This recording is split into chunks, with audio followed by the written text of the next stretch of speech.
इंसान सारी ज़िंदगी सीखता रहता है, उसको सीखता रहना चाहिए। एक बहुत बड़ी सिफ़्त और एक बहुत बड़ी स्किल, एक बहुत बड़ी टेक्नीक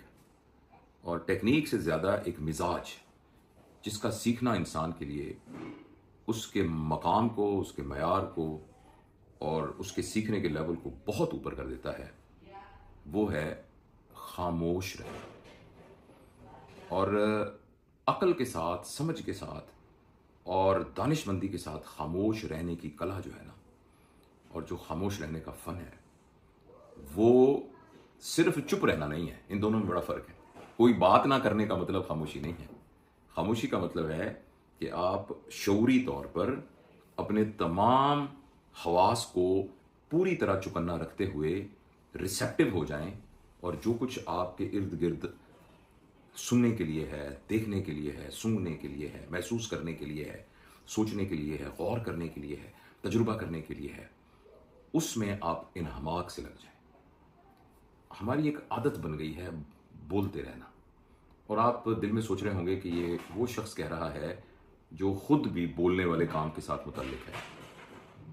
लेकिन मैं आपको पूरी ईमानदारी के साथ और पूरी जिम्मेदारी के साथ ये अर्ज कर रहा हूं कि अगर हमें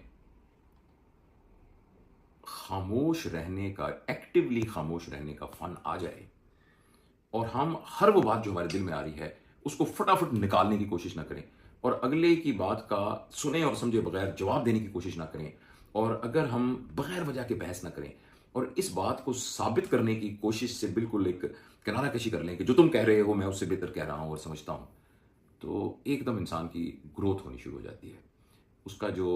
उसकी सतह है, उसकी ख्याल की, उसकी सोच की, वो बहुत ऊपर होना शुरू हो जाती है। आप खुद इस बात को तजुर्बा करें कि जब आप बोल रहे होते हैं ना, तो आपका सीखने का अमल जो है वो बहुत ख़त्म हो जाता है। मगर जब आप चुप करके बैठे होते हैं तो जानने का अमल और जानने के ज़रिए से सीखने का अमल जो है वो बढ़ना शुरू हो जाता है। और ये खामोशी में मेरी एक नज़म है, वो मैंने कई दफ़ा मैं जाता हूँ किसी महफ़िलों में तो लोग उसकी फरमाइश भी करते हैं, तो चूँकि मेरी वो इस बात से मुताल्लिक है तो मैं आपको अपनी नज़म भी सुनाऊँगा ताकि मैं आपको ये बता सकूँ कि खामोशी से क्या मुराद है। देखिए, अगर इस कमरा है, इस कमरे में कोई आवाज़ नहीं आ रही तो हम कहें यहाँ खामोशी है, तो ये नहीं, ये आवाज़ का ना होना है। खामोशी को परसीव करने की बात यूँ होगी कि ये सारा कमरा खामोशी से भरा हुआ है। यानी खामोशी को हम किसी चीज़ का ना होना नहीं कह रहे, मगर एक और चीज़ को होना कह रहे हैं जो कि बोलना नहीं है। तो ये बात है। पता नहीं मैं इस बात को मैं पूरी तरह समझा सका हूँ कि नहीं समझा सका। यानी जो खामोशी है उसको एक पैसिव फिनोमेना के तौर पर ना परसीव नहीं करना। यानी ये किसी और ने, किसी कहीं मैंने एक फ़िक्रा पढ़ा, उन्होंने कहा कि बैल जो है वो बिल्कुल खामोश होता है क्योंकि उसको बस बोलने को कुछ होता ही नहीं है। और बुद्धा भी खामोश होता है। और बुद्धा से मुराद कोई भी बड़ा आदमी जिस तरह मैं जिसकी बात कर रहा हूँ, तो एक मिसाल के तौर पर बुद्धा भी खामोश होता है, मगर बुद्धा की खामोशी इसलिए होती है कि बुद्धा को सब पता होता है, और बैल इसलिए खामोश होता है कि बैल को कुछ पता नहीं होता। तो वो जो पैसिव खामोशी है ना, इनर्ट खामोशी, उसकी बात नहीं मैं कर रहा। एक्टिव खामोशी, खामोशी एक काम के तौर पर जिसके अंदर आप पूरे शऊर के साथ चीज़ों को जांच रहे होते हैं, परख रहे होते हैं, और उसी को ही मुराकबा कहते हैं, उसी को ही मेडिटेशन कहते हैं, मेडिटेशन की एक फॉर्म कहते हैं, और उसी को ही एक्चुअली सीखने का अमल कहते हैं। अगर हम जितने अल्फाज बोलते हैं उनसे आधे बोलने लग जाएं और ज़्यादा सुनने लग जाएं और एक मुराकबाती कैफियत के अंदर अपने आप को लाने की कोशिश करें, जिसमें हम अपनी अथॉरिटी लोगों पर जताने की बजाय, लोगों को ये बताने की बजाय कि मुझे तुमसे ज़्यादा पता है और तुम चुप करो, और लोगों के ऐब निकालने की बजाय और उनको पहले ही शक की निगाह से देखने की बजाय हर शख्स को जो है एक उम्मीद की निगाह से देखें और इस बात से देखें कि ये एक अपॉर्चुनिटी है कि इस अपॉर्चुनिटी से मुझे बहुत कुछ मिल सकता है। चाहे वो शख्स हों, चाहे वाक़यात हों, चाहे वो मंज़र हो, चाहे हालात हो, चाहे जगह हो, तो हर वो जो तमाम चीज़ें बाहर से हमारे पास डाटा की शक्ल में आती हैं उनको खामोशी से परसीव करें। तो मैंने जैसे आपसे वादा किया था वो नज़्म आपको मैं सुनाता हूँ ताकि मैं उस खामोशी की अहमियत और खामोशी के डिफरेंस, जो फ़र्क है, उसको मैं वाज़े कर सकूँ। तो नज़म यूँ थी कि खामोशी पर वैसी ना हो वैसी जो कि कब्रिस्तान में होती है,